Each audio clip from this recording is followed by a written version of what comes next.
अस्सलाम वालेकुम जी, मैं हूं मलिक तहसीन। आज अपनी एक नई वीडियो के साथ। आज मैं काफ़ी दिन बाद वीडियो बना रहा हूं। मैं थोड़ा मसरूफ़ हो गया था, तो एक भाई ने मुझे मैसेज किया व्हाट्सएप पे भी और मेरे चैनल पे भी मैसेज किया और बार बार रिक्वेस्ट की कि भाई नीदरलैंड में असाइलम कैसे होता है, उस पर भी एक वीडियो बना के दिखा दें। मैंने इससे पहले स्पेन, फ्रांस और जर्मनी में असाइलम कैसे होता है, आप असाइलम कैसे हासिल कर सकते हैं, उस बारे में मैं वीडियो बनाई थी। आज मैं नीदरलैंड के बारे में वीडियो बनाने लगा हूँ। तो वीडियो शुरू करने से पहले ये मैं आपको बताना चाहता हूँ कि असाइलम का क्या प्रोसेस है, मैं उस बारे में बताता हूँ। मैं आपको कभी भी ये रिकमेंड नहीं करता कि आपने आके असाइलम करना है यूरोप के किसी भी कंट्री में। असाइलम करना ये आपने खुद डिसाइड करना है कि आपने असाइलम करना है या नहीं करना, आपके क्या मामला है। सबसे पहले आपको असाइलम की बुनियादी वजह पता होनी चाहिए कि असाइलम होता क्या है और असाइलम किस वजूहत पे किया जाता है और असाइलम किस तरह एक्सेप्ट होता है।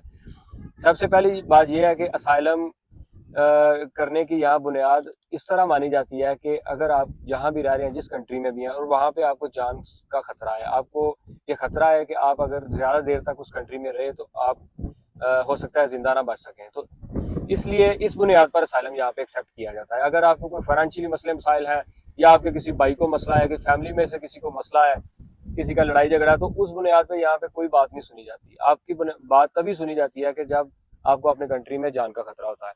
तो ये चीज़ें आपने पहले से रेडी करनी है। अगर आपको कोई मसले हैं, आपने एविडेंस इकट्ठे करने हैं और फिर सोचना है असाइलम करने का, क्योंकि असाइलम इतनी जल्दी यूरोपीय कंट्रीज में जो है पास नहीं होता, क्योंकि इस वक्त आपको पता है कि यहाँ बहुत ज़्यादा रश हो चुका है यूरोप के हर कंट्री में और असाइलम इतनी जल्दी से पास नहीं होते। इसलिए आप, अगर आपका केस जेन्युइन है और आपके पास एविडेंस है, तो फिर आप वीज़ा लेके आए यूरोप का और आके असाइलम करें, या जिस तरह भी आते हैं। ये आपने आपने देखना है कि आपने किस तरह आना है। तो ये सारी चीज़ें आपने क्लियर करके आनी है। ऐसे नहीं है कि आप आते हैं बगैर तैयारी के और असाइलम कर लेते हैं और ये है कि 6 महीने साल यहाँ आप परेशान होके पैसे ज़ाया करके और आपका केस पास ना हो और आपको वो डिपोर्टेशन का लेटर दे दें, या हो सकता है आपको डिपोर्ट कर दें और आप फिर वापस अपनी कंट्री में चले जाएं। तो ये सारी चीज़ें आपने खुद डिसाइड करनी है।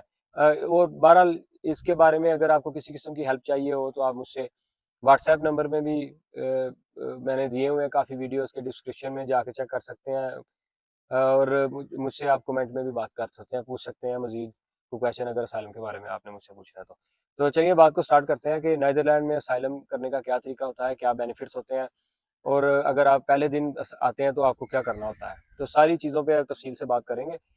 नीदरलैंड एक यूरोप का एक तरक्की याफ्ता मुल्क है, अच्छा कंट्री है।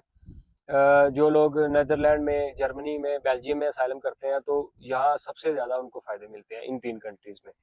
तो आज हम बात करेंगे नीदरलैंड असाइलम पे। नीदरलैंड में असाइलम करने का तरीका ये है कि सबसे पहले आपको पता होना चाहिए कि आपके पास नीदरलैंड का वीज़ा है।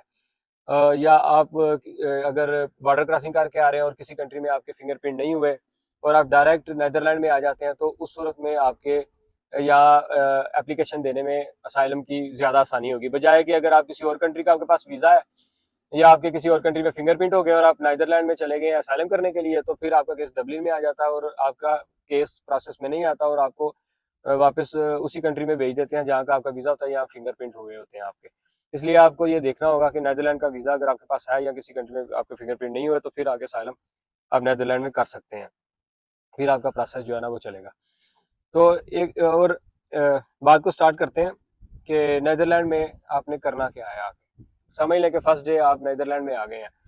तो नीदरलैंड में आके तीन तरीके होते हैं असाइलम करने के। पहला तरीका ये है कि आप एयरपोर्ट पे भी असाइलम कर सकते हैं और एयरपोर्ट पे, या आप इमिग्रेशन क्रॉस करके असाइलम भी कर सकते हैं। इमिग्रेशन क्रॉस करके आपको असाइलम करना चाहिए। अगर आप एयरपोर्ट पे असाइलम करेंगे तो हो सकता है कि वो आपको कुछ इन्वेस्टिगेशन के लिए अपने अंडर रख लें। हो सकता है 1 हफ्ते तक आपसे वो जांच पड़ताल करें, पूछें आप क्यों आए हैं, क्यों असाइलम चाहिए। ये हो सकता है वो आपसे ना पूछें, आपके लिए आसानी हो और आपको असाइलम मिल जाए। लेकिन बेहतर है, मेरा मशवरा है कि आप इमिग्रेशन क्रॉस करने के बाद असाइलम करें। और दूसरा तरीका ये है कि आप पुलिस स्टेशन जाके किसी भी असाइलम कर सकते हैं, उन्हें बता सकते हैं कि जी मैं इस कंट्री में आया हूँ, मुझे अपनी कंट्री में खतरा था जान का, तो मैंने असाइलम करना, तो वो आपका पुलिस वाले प्रोसेस जो है ना वो चलवा देते हैं। और तीसरा तरीका ये है, जो सबसे बेहतर तरीका है, कि आपको असाइलम सेंटर जो बने हुए हैं, हर कंट्री में बने होते हैं असाइलम सेंटर, उधर जाके अगर आप अपनी एप्लीकेशन देते हैं वो सबसे बेहतर होता है। तो नीदरलैंड में अगर आप आते हैं तो अनमाल सेंट्रम, यहाँ पे असाइलम की एप्लीकेशन दी जाती है। अनमाल सेंट्रम में यहाँ पे आपको जाना होता है और आपने जाके अपनी एप्लीकेशन देनी होती है। ज़्यादातर जो नीदरलैंड में लोग जाते हैं, अनमाल सेंट्रम ऑफिस जो होते हैं उनमें वो बने हुए हैं। इनका एक सिटी है सिशीपोल और दूसरा कंट्री है त्रिपोल, दूसरा सिटी है त्रिपोल। ये दो सिटीज़ में अनमाल सेंट्रम जो बने हैं वहाँ जाके सालम करते हैं। और मैं आपको डिस्क्रिप्शन में भी नंबर दे देता हूँ और स्क्रीन पे भी ये नंबर आपको मैं दे देता हूँ। हो सकता है अगर आप नीदरलैंड में आए और यहाँ पे कॉल करके आप इनके पास जा सकते हैं, इनसे अपॉइंटमेंट लेके इनके पास जा सकते हैं और इनसे आप अपने मामला डिस्कस कर सकते हैं और अपनी एप्लीकेशन इनको दे सकते हैं। तो ये क्या करते हैं अनमाल सेंट्रम वाले, शुरू में आपके खाने पीने का सारा इंतज़ाम करते हैं, आपकी अकोमोडेशन का इंतज़ाम करते हैं। उसके बाद ये दो काम जब हो जाते हैं तो तकरीबन 1 हफ्ता 10 दिन 15 दिन आप उनकी जो आर्जी रहाइश होती है वहाँ रहते हैं, वहाँ वो आपके खाने पीने का सारा इंतज़ाम कर देते हैं। तो फिर ये आपको IND की अपॉइंटमेंट लेके देते हैं। IND की ये इमिग्रेशन का और असाइलम का मेन अदारा जो है नीदरलैंड में IND है। IND की अपॉइंटमेंट लेके देते हैं। अपॉइंटमेंट डे पे आप IND जाते हैं, आप वो आपसे पूछते हैं कि आपको क्या मसले मसाइल थे। वो छोटे मोटे सवालात आपसे पूछते हैं, ज़्यादा तफसील में नहीं जाते। वो आपसे पूछ लेते हैं, आप आते हैं, फिर आपने उन्हें सिंपल बताना होता है जी मैं इस तरह आया हूँ, ये मेरा वीज़ा था या इस रास्ते से आया हूँ, तो मुझे असाइलम चाहिए। तो वो आपसे छोटी मोटी इन्फॉर्मेशन ले लेते हैं, आपका नाम, फादर का नेम, पासपोर्ट अगर आपके पास है तो आपने देना है, अगर नहीं है तो नहीं देना। ये आपकी मर्ज़ी है, या आपने पहले से इन्फॉर्मेशन हासिल करनी है किसी बंदे से जो एक्सपर्ट है कि आपको पासपोर्ट वहाँ देना है या नहीं देना है। ये चीज़ें मैं हर चीज़ अपनी वीडियो में नहीं बता सकता, तो ये चीज़ आपने खुद डिसाइड करनी है डॉक्यूमेंट्स के बारे में। तो इसके बाद जब आप उनको डॉक्यूमेंट्स वगैरह ये सारी चीज़ें तफसील दे देते हैं तो आपकी जो एप्लीकेशन है असाइलम की उसको मंजूर कर लिया जाता है। उसके बाद फिर वो आपको एक राइश का इंतज़ाम कर देते हैं अगर उनके पास अवेलेबल हो। अगर ना हो तो वो आपको किसी होटल वगैरह में ठहरा देते हैं जब तक आपको आपका घर या आपको रूम वगैरह जो भी उन्होंने देना है, जब तक उसका इंतज़ाम नहीं होता उतनी देर तक आपको कहीं टेम्परेरी जगह पे रखते हैं। अगर आप फैमिली के साथ हैं फिर तो ऑब्वियसली आपको अपार्टमेंट भी मिलता है बच्चों के हिसाब से, 2 बच्चे हैं तो 2 रूम का, 3 बच्चे हैं तो 3 रूम का, इस तरह मिलता है। तो जब आपकी अकोमोडेशन हो जाती है, आप चले जाते हैं अकोमोडेशन में, तो आपको आपके घर का खर्चा वगैरह वो सारा वही करते हैं और आपको काम करने की फ़िलहाल इजाज़त नहीं होती और आपके खाने पीने के पर मंथ के हिसाब से भी वो आपको पैसे देते रहते हैं। मुझे सही तरह नहीं पता वो पैसे कितने देते हैं। सिंगल बंदे को मेरे ख्याल से 450 से 500 यूरो तक देते हैं और फैमिली को अगर फैमिली के साथ हैं तो अपार्टमेंट देते हैं, उसका किराया वगैरह बिल हर चीज़ वही देते हैं और पैसे भी अगर 2 बच्चे हैं तो 1200-1300 यूरो तक वो आपको तकरीबन दे देते हैं, जिसमें आपका अच्छा खासा गुजारा हो जाता है। और फिर इसके इसके दौरान जब आप अपनी परमानेंट अकोमोडेशन में पहुंच जाते हैं, इस दौरान वो आपके 2 से 3 इंटरव्यू करते हैं और इंटरव्यू में फिर आपसे तफसील से पूछा जाता है हर चीज़, जो भी आपके मामलात हैं। तो आपने अपने इंटरव्यू जो पहले इंटरव्यू में कहना है वही दूसरे में कहना है, वही तीसरे में कहना है। आपने कोई बात चेंज नहीं करनी क्योंकि उनके पास रिकॉर्ड होता है।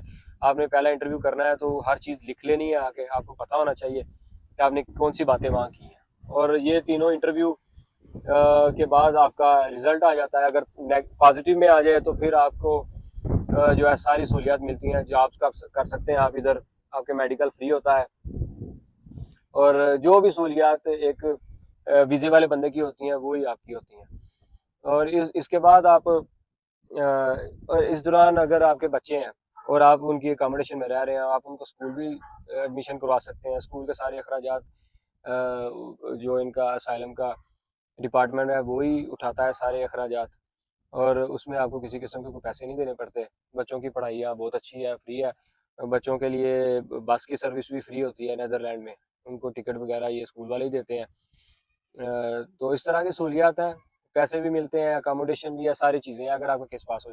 अगर केस पास नहीं होता तो उस सूरत में फिर ये आपको वार्निंग देते हैं, डिपोर्टेशन का लेटर देते हैं कि आप हमारा कंट्री छोड़ दें। अगर आप इनका कंट्री नहीं छोड़ते तो फिर ये आपको डिपोर्ट भी कर देते हैं। डिपोर्ट आपको वहाँ से करेंगे जहाँ से आप फ्लाई करके आए हैं। लेट्स सपोज आप अगर दुबई, सऊदीया, पाकिस्तान या इंडिया या कहीं से भी आप फ्लाई करके आए तो वहीं पे ये आपको डिपोर्ट कर सकते हैं। इसमें 100% नहीं होता, पॉसिबिलिटी काफ़ी ज़्यादा है, 80% तक ये डिपोर्ट कर देते हैं। ये जर्मनी, बेल्जियम और ये नीदरलैंड इस तरह के कंट्री हैं, स्वीडन वगैरह, ये डिपोर्ट कर देते हैं। तो उस सूरत में फिर आपको वहाँ से कंट्री छोड़ना होता है और आप दूसरे कंट्री में कहीं मूव हो सकते हैं। अदरवाइज ये आपको आपके होम कंट्री में डिपोर्ट कर देते हैं। तो ये सारी चीज़ें होती हैं, ये सारे मामलात होते हैं और केस पास होने के बाद आपके पास ये भी सहूलत होती है कि आप अपने ब्लड ब्लड रिलेशन में जो आपके होम कंट्री में उनको भी स्पॉन्सर करके वहाँ से बुला सकते हैं। मतलब माँ बाप, बहन भाई। दूसरे कंट्रीज़ में तो 18 साल तक के बहन भाइयों को आप बुला सकते हैं, लेकिन नेदरलैंड एक ऐसा कंट्री है जिसमें आप 25 ईयर के अगर आपके बहन भाई हैं वहाँ और वो शादीशुदा नहीं है तो उनको आप बुला सकते हैं। लेकिन इनकी गवर्नमेंट इनके जो असेंबली है वहाँ ये बात चल रही है कि इस टाइम को थोड़ा सा ये पीछे लाएंगे, 25 साल वाला चेंज करके कानून उसको हो सकता है ये 18 साल वाले पे ले आए जैसे दूसरे कंट्रीज में है, जर्मनी, फ्रांस, इटली, स्पेन में। तो ये चीज़ें बाद में देखते हैं कि अब ये क्या फ़ैसला करते हैं। तो ये सारी मामलात होते हैं इसके असाइलम के, क्या क्या करना है, कैसे करना है कि नहीं करना है, ये आपने खुद डिसाइड करना है। मैंने सिर्फ आपको ये तरीका बताया कि जो लोग आते हैं असाइलम करने के लिए वो इस तरह करते हैं। तो अभी भी असाइलम हो रहा है, ऐसा नहीं कि असाइलम बंद हो गया, कुछ खबरें कि असाइलम बंद हो गया। यूरोपीय यूनियन के कवानीन के ये बिल्कुल खिलाफ बात है, वो असाइलम बंद नहीं कर सकते इतनी जल्दी, लेकिन हाँ उसमें सख्ती कर सकते हैं, चेंजिंग कर सकते हैं, चीज़ों को मॉडिफाई कर सकते हैं, वो एक अलग से बात है। तो ये सारे मामला होते हैं असाइलम के बारे में। तो हो सकता है मुझसे कोई बात स्किप हो गई हो, तो मैं अगर आप मुझे कमेंट्स में पूछेंगे तो मैं आपको मज़ीद इसके बारे में बता दूंगा।